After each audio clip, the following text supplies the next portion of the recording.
Hello बच्चों, आज मैं आप लोगों को एक प्रोबेबिलिटी का क्वेश्चन कराने जा रहा हूं जिसमें प्रोबेबिलिटी में यूनियन, इंटरसेक्शन और निगेशन के लिए काफ़ी कुछ आप लोगों को पता चलेगा। तो पहले तो इस क्वेश्चन को पढ़ लीजिए। Let A B C are three events such that, ये इन्फॉर्मेशंस हैं और ये इन्फॉर्मेशन का यूज़ कैसे करते हैं मैं तुम लोग को अभी सिखाने जा रहा हूँ। और ये सब चीज़ें आपको निकालनी, मतलब इन सारे क्वेश्चनों को आपको सॉल्व करना है। तो किस तरह से इसे सॉल्व करते हैं और निगेशन का मतलब क्या होता है जो बार साइन लग गया है ना। देखो पहले तो ये आप लोग जान लीजिए, अगर प्रोबेबिलिटी ए जैसे कुछ दिया हुआ है, जैसे मान लीजिए 1/6 दिया हुआ है, तो P A bar is equal to 1 - 1/6 मतलब 5/6 होता है। मतलब इसके ए के होने की प्रोबेबिलिटी अगर 1/6 है तो ए के नहीं होने की प्रोबेबिलिटी 1 - 1/6 होती है। ठीक है, तो बच्चों ए पर जब कोई साइन लग जाता है ना, ए पर बार साइन लग जाए, ए पर डैश लग जाए, ए पर सी लग जाए, तो इसका मतलब ये हुआ कि इवेंट ए के नहीं होने की बात हो रही है। और जब इसके आगे पी लग जाएगा मतलब प्रोबेबिलिटी की बात हो रही है, मतलब प्रोबेबिलिटी आपको बतानी है या निकालनी है जो भी। तो probability of A dash, probability of A C और प्रोबेबिलिटी ऑफ ए बार, इन सब का मतलब एक ही होता है, इन तीनों में कोई अंतर नहीं है। ठीक है, ये ध्यान रखिएगा। अच्छा, और ए इंटरसेक्शन बी के बारे में तो आप लोग जानते ही होंगे। ए इंटरसेक्शन बी क्या होता है? ए और बी का जो कॉमन पार्ट होता है उसकी प्रोबेबिलिटी होती है ना। देखो ये जो क्वेश्चन मैं तुम लोगों को करा रहा हूँ, इसमें दो तरह के क्वेश्चन आते हैं। एक में तो जैसे ये नॉर्मली लिखा हुआ है, इसमें वेन डायग्राम का खूब यूज़ करना है। एक में ऐसा लिखा रहता है कि यहाँ पे इंडिपेंडेंट इवेंट्स लिखा होता है। ठीक है, इंडिपेंडेंट इवेंट्स का मतलब होता है कि आपस में एक दूसरे से कोई संबंध नहीं है। जैसे दो डाइस को फेंक दिया ना, तो एक डाइस पर क्या आ रहा है, उसका दूसरे वाले डाइस पर क्या आ रहा है, उससे कोई संबंध नहीं है। तो एकदम स्वतंत्र, एक दूसरे से कोई मतलब ही नहीं है। ठीक है, एक पे कुछ हो रहा है, एक पे कुछ हो रहा है, उससे कोई लेना देना नहीं है एक दूसरे को। ठीक है, जैसे दो बच्चे एग्जाम देने गए, तो एक बच्चा क्या स्कोर कर रहा है, दूसरा क्या स्कोर रहा है, दोनों अलग अलग बैठे हो, नकल ना मार रहे हो। ठीक है, हाँ, तो एक का ज्ञान कितना है, दूसरे का ज्ञान कितना है, एक कितना स्कोर करेगा, दूसरा कितना स्कोर करेगा, ये सब इंडिपेंडेंट बातें होती हैं। तो इंडिपेंडेंट का मतलब ये होता है कि एक का दूसरे को से कोई संबंध नहीं है। ठीक है, जब एक दूसरे से कोई संबंध नहीं होता तो इंडिपेंडेंट इवेंट होता है, और जब एक दूसरे से कोई भी संबंध हो, कोई भी तरह का कुछ भी संबंध आ जाए, तो फिर इंडिपेंडेंट नहीं रह जाता है। ठीक है, तो फिलहाल यहाँ पर ABCR 3 इवेंट्स दिया हुआ है, यहाँ पे इंडिपेंडेंट नहीं लिखा हुआ है। जब इंडिपेंडेंट का क्वेश्चन आएगा तो वो मैं बाद में कराऊंगा, मतलब नेक्स्ट किसी लेक्चर में मैं तुम लोग को इंडिपेंडेंट इवेंट्स वाले क्वेश्चन में तुम लोग कराऊंगा। ठीक है, फिलहाल अभी इस क्वेश्चन में ये दिया हुआ है कि probability of A intersection B बराबर 1/4, probability of B intersection C बराबर 1/5, ऐसा ही है और सी है। तो ये सब की प्रोबेबिलिटी निकालनी है। देखो जैसे मान लो कोई इवेंट ए है और आपको ए बार के बारे में थोड़ा सा ऐसे दिखाना हो, तो आप ए बार के लिए दिखा सकते हो कि ए बार इसके बाहर है। ठीक है, ए और बी है, तो ए और बी का जो कॉमन होता है ना, इसको हम लोग ए इंटरसेक्शन बी कहते हैं और प्रोबेबिलिटी लगा देते हैं, मतलब इसकी प्रोबेबिलिटी। ठीक है, अगर इसके आगे पी लग गया, पी लगा के ब्रैकेट लगा दिया इस पर, तो यहाँ की प्रोबेबिलिटी के बारे में बात हो रही है। ठीक है, मेनली ये जगह कहाँ पर है, ये हम लोग के लिए इंपॉर्टेंट होता है कि ये जगह कहाँ पर है। ठीक, चलिए, तो अब मैं इसका वेन डायग्राम बनाता हूँ और एक एक करके हम लोग पूरा समझ लेंगे कि आखिर ये कैसे सॉल्व होता है। ठीक है, और एग्जाम के लिए बहुत इंपॉर्टेंट है, ध्यान रखना। देखो अब इसमें हमारे पास ABC 3 इवेंट्स है, तो पक्की बात है हमें ऐसे डायग्राम तैयार करना पड़ेगा, ABC 3 इवेंट्स। ठीक है, अच्छा, तो ये मैंने A बना दिया, इसको A बना दिया, बगल वाले को मैं B बना दे रहा हूँ और नीचे वाले को मैं C इवेंट मान ले रहा हूँ। ठीक है, अच्छा, अब देखो इसमें क्या क्या इन्फॉर्मेशंस हैं। तो पहला वाला A इंटरसेक्शन B बराबर 1/4 दिया हुआ है, तो A इंटरसेक्शन B 1/4 मतलब ये पूरा का पूरा 1/4 है यहाँ से यहाँ तक। ठीक है, और B इंटरसेक्शन C बराबर 1/5 है, तो B और C का जो कॉमन पार्ट है ना, इसकी प्रोबेबिलिटी देख रहे हो, ये इसकी प्रोबेबिलिटी 1/5 है। B और C का कॉमन है ना वो, और ये मतलब ABC तीनों में कॉमन है, तो मतलब ये यहाँ पे चला जाएगा, है ना। और इसका मतलब क्या हुआ, A निगेशन मतलब A के बाहर, और इंटरसेक्शन B इंटरसेक्शन C बार मतलब 1/10, ये यहाँ की बात हो रही है। मतलब देखो ये मैं अच्छा एक बार ऐसे बना दे रहा हूँ तुम्हारे लिए। देखो ये जो प्रोबेबिलिटी, यहाँ की प्रोबेबिलिटी को A intersection B intersection C कहते हैं, यहाँ की प्रोबेबिलिटी को A इंटरसेक्शन B नहीं, A intersection B intersection C बार कहते हैं। ठीक है, इस वाले को अरे देखो ना, A और B में कॉमन है, ये जो पोर्शन है ना, इतना जो पोर्शन है A और B में कॉमन है और C के बाहर है, तो इसको ऐसे लिखते हैं सीधा सीधा। अच्छा, इसको क्या लिखेंगे तुम लोग बताओ।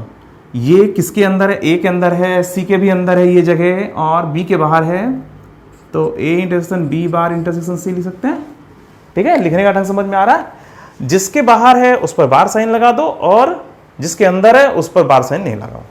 अच्छा, इसको क्या लिख सकते हैं? प्रोबेबिलिटी ऑफ इस वाले पोर्शन को ए बार इंटरसेक्शन बी इंटरसेक्शन सी। देखो ये वाला जो पोर्शन है ना, इतना पोर्शन, सिर्फ इतना पोर्शन, ये जो पोर्शन है वो यहाँ से यहाँ तक, ये यहाँ से लेके सिर्फ इतना, वो बी में है, सी में है, पर ए के बाहर है, इसीलिए इसको ऐसे लिखा गया। ठीक।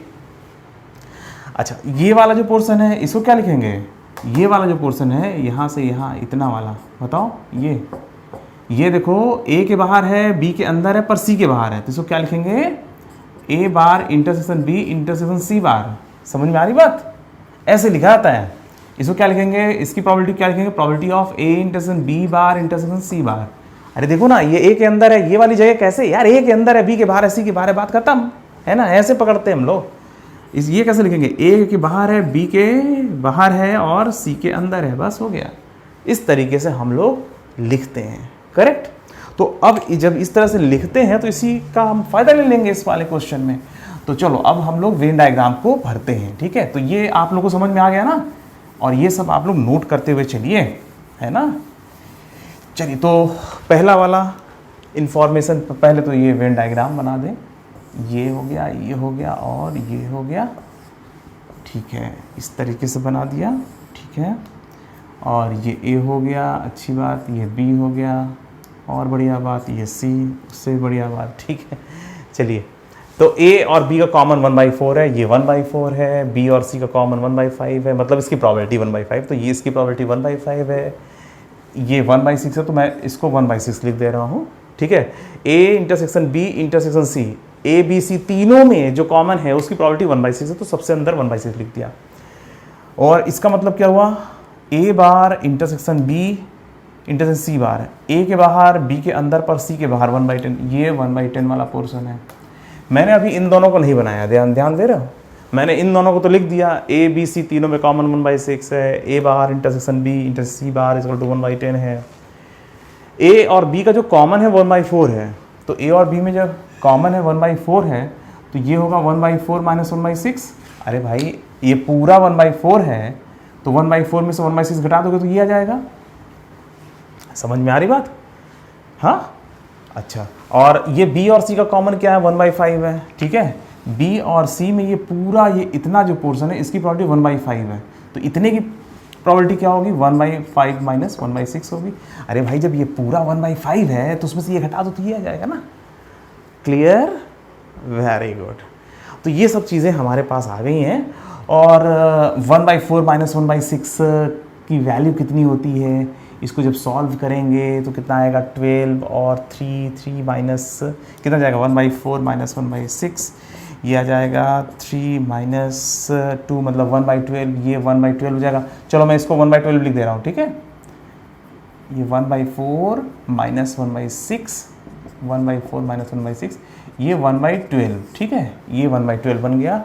और ये 1/5 माइनस 1/6 कितना बन जाएगा? 1/5 माइनस 1/6, ये 1/30 बन जाएगा।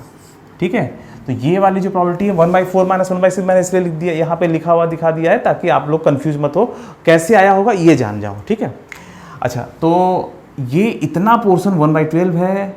ठीक है, और ये 1/6 है, और इतना पोर्शन जो प्रोबेबिलिटी है 1/30 है, और ये 1/10 दिया हुआ है। ठीक है, समझ में आ रही बात? चलिए, तो इतना होने के बाद अब बताइए कि इसकी प्रोबेबिलिटी क्या होगी? A intersection B intersection C bar, ये कौन सी जगह है? ये कौन सी जगह? देखो, ए और बी में तो कॉमन है पर सी के बाहर है। ए और बी में कॉमन जगह सी के बाहर, इसमें से कौन सी वो जगह है जो ए और बी में तो कॉमन है पर सी के बाहर है? बोलो। ए और बी में है पर सी के बाहर है, तो जाहिर सी बात यही वाला पोर्शन तो है। ये 1/4 minus 1/6 that is equal to 1/12, इसकी प्रोबेबिलिटी आ गई। पहला वाला जो क्वेश्चन है वो सॉल्व हो गया। समझ में आ रही बात? तो 1/4 में से 1/6 घटा दिया। अच्छा, ये देखो जरा, ये कौन सा पोर्शन है? ए के बाहर है पर बी और सी के अंदर है। ए के बाहर का कॉमन, ए के बाहर का कॉमन बी और सी के कॉमन से, तो ए के बाहर जाना है, बी और सी के अंदर कॉमन, मतलब इस पोर्शन की बात हो रही है, तो मतलब 1/5 माइनस 1/6 1/30 हो जाएगा। ठीक है, अरे साफ साफ ये बोल रहा है ना, ए के बाहर जाओ और बी और सी के अंदर रहो। एक ही समय पर 3 काम करने हैं। क्या क्या करना है, ए के बाहर भी जाना है, बी और सी के अंदर भी रहना है। तो ए के बाहर भी जाना है और बी और सी के अंदर भी रहना है, तो इतने में ही तो रहोगे। तो ठीक है, 1/30 सीधा सीधा, है कि नहीं। अच्छा, ए के बाहर और बी के अंदर रहो। ठीक है, probability of A bar intersection B, इसका मतलब क्या होता है, ए के बाहर रहो और बी के अंदर रहो। देखो अगर ऐसा बना हुआ है तो ए के बाहर रहो बी के अंदर, इसका मतलब क्या निकल रहा है, ए के बाहर जाओ और बी के अंदर रहो। तो वो जगह जो ए के बाहर है पर बी के अंदर है, तो वो यही है ना। देखो इतना ही तो है, ए के बाहर है पर बी के अंदर है। ठीक है, सी से कोई लेना देना नहीं है, ए के बाहर है बी के अंदर है, बस बात खत्म। तुम्हें ऐसी जगह खोजनी है इसमें, इस पूरे डायग्राम में, कि जो ए के बाहर है पर बी के अंदर है। तो वो जगह यहां पे भी हो सकती है, यहां पे भी, मतलब ये बी के अंदर है पर ए के बाहर है। तो ये आंसर इसका कितना आएगा, 1/10 + 1/30। समझ में आ रही बात, क्लियर, बहुत बढ़िया। इसका मतलब क्या होगा बच्चों, ये जो चौथा वाला दिख रहा है, इसका मतलब क्या होगा, इसको वैसे ही रीड करो एकदम आसान से। बी के अंदर है पर सी के बाहर है। ठीक है, अगर प्रोबेबिलिटी के इस पोर्शन को इस तरह आसानी से नहीं पढ़ोगे तो रटना पड़ेगा, और रटना इसमें प्रॉब्लम क्रिएट करेगा। तो प्रोबेबिलिटी में आप लोग वेन डायग्राम में खेला करो, इसमें हर चीज़ समझ लो, यूनियन इंटरसेक्शन क्या होता है। अगर वेन डायग्राम क्वेश्चन आएगा तो छूटेगा नहीं। फिर बी के अंदर है सी के बाहर है, तो बी के अंदर है सी के बाहर है, मतलब कौन सा है यार, बी के अंदर है, इस बी के अंदर है पर सी के तो बाहर ही है। अरे यार ये है ना, ये इतना पोर्शन देख रहे हो, ये देखो बी के अंदर है यार, बी के अंदर है पर सी के बाहर है। क्यों सी के बाहर है, क्योंकि सी के बाहर क्यों जा रहे हैं, क्योंकि सी पे बाहर साइन लगा हुआ है। तो ये 1/12 + 1/10। ठीक है, 1/12 + 1/10 आंसर। देखो कितना आसानी से आंसर आ रहा है। ठीक है, अच्छा और इसको सम करके लिख लेना, प्रोबेबिलिटी ऑफ बी। अब प्रोबेबिलिटी ऑफ बी निकालना है, पूरे प्रोबेबिलिटी बी की पूरी प्रोबेबिलिटी कितनी है, ये पूरा कितना है। अरे 1/10, 1/12, 1/6 और 1/30 जोड़ दो पूरे। अरे सिंपली जैसे प्लस माइनस नहीं करते हो, एडिशन सब्ट्रैक्शन नहीं करते हो, वैसा तो काम होता है प्रोबेबिलिटी के वेन डायग्राम में। तो इसलिए कहीं घबराने की जरूरत नहीं है। जो मैंने आज तुम लोगों को बताया है ना, उन सबको अच्छी तरीके से नोट करके एक जगह रख लो कि क्या लिखा हुआ है और किस जगह पर हमें जाना है ना। जो इन्फॉर्मेशन है उसका कैसे यूज़ करेंगे तभी कर पाओगे जब वो जगह पहचानते रहोगे, उसको लिखते कैसे हैं। ए पर बार साइन लग गया तो ए के बाहर जाना ही जाना है, और इंटरसेक्शन बी सी जो भी लगा हुआ है तो कैसे उसके कॉमन में घुसते हैं। एक पोर्शन के तो बाहर जाना है, बाकी दोनों के अंदर रहना है। तो ये सब चीज़ों को जब आप लोग अच्छे से नोट कर लोगे, समझ लोगे और दिमाग में बैठा लोगे, तो फिर एग्जाम के समय में कोई दिक्कत नहीं आएगी। अब देखो प्रोबेबिलिटी ऑफ बी कितना हो जाएगा, 1/10 + 1/12 और +1/6 और +1/30, काम खत्म। ठीक है, हो गया। और अगर तुम इस पूरे को इससे और इससे जोड़ तब भी वही आंसर आता। अगर भाई हम ये पूरा लेना चाहें तो 1/4, ए और बी का कॉमन का पोर्शन ये पूरा 1/4 है। अगर तुम 1/12 और 1/6 जोड़ रहे हो तो ये 1/4 ऑटोमेटिक आ जाएगा, चिंता नहीं करना। ठीक है, तो इसी इन्फॉर्मेशन की जो है इसी इन्फॉर्मेशन का हम लोग यूज़ कर रहे हैं। ठीक, तो कुल मिलाकर के जब हमारे पास सारे डायग्राम का सारा पार्ट जब भर चुका है, जो बी के अंदर है उसके सारे पार्ट्स अगर फिलअप हो चुके हैं, तो जाहिर सी बात है सबको जोड़ दोगे, आपका आंसर आ जाएगा। हो गया बच्चों, क्लियर। तो इस तरीके से आप लोग करना होता है। ठीक है, ये क्वेश्चन तक है जब यहाँ पर इंडिपेंडेंट नहीं लगा हुआ है और वेन डायग्राम के लिए सारे इन्फॉर्मेशन दे रखे हैं तब। ठीक है, तो इस तरीके से आप लोग इन सारे क्वेश्चनों को सॉल्व करेंगे। ठीक, याद रहेगा। चलो अब अच्छे से नोट कर लो इसको। ठीक है, चलो बच्चों फिर मिलते हैं एक नए क्वेश्चन के साथ। ठीक है, बाय बाय।